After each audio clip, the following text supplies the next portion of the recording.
Le travail comme un exutoire. Inan est originaire des alentours de la ville de Kahramanmaraş. Sa famille proche est rescapée mais survit dans des conditions très précaires.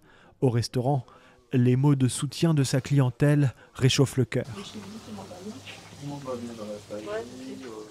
Oui, il témoigne, il demande aussi s'il peut faire quelque chose, c'est très admirable.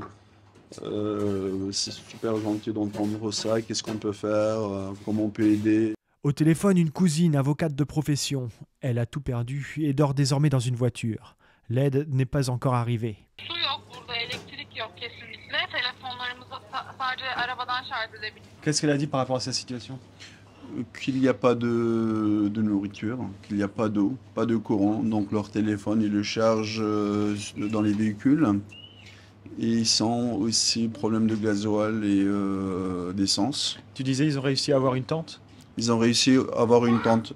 Çadır kaç kişilik? Normalde 10 kişilik bir çadır. Une dizaine de personnes, mais ils sont Ama 30. biz 30 kişiyiz yani.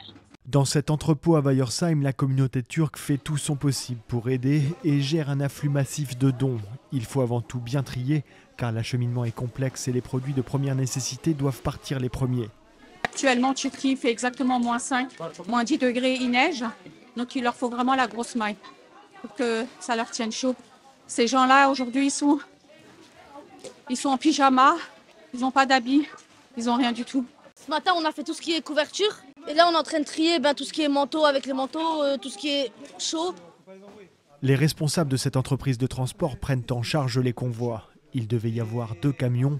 C'est désormais 9 engins qui sont sur la route. Ils passent l'Union européenne jusqu'à la Bulgarie. De la Bulgarie, ils rentrent en Turquie. Ensuite, ils prennent la direction de la capitale, Ankara, pour rejoindre le grand site logistique de la FAD, l'organisme un peu équivalent à la Croix-Rouge.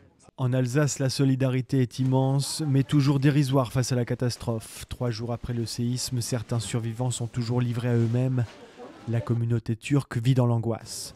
Avec un bilan aussi lourd, tu dois t'attendre forcément à prendre de mauvaises nouvelles, ça doit peser. Ça doit peser, on ne sait pas, mais on se console parce que notre famille, ils sont en bonne santé. Espérons que ça soit très court.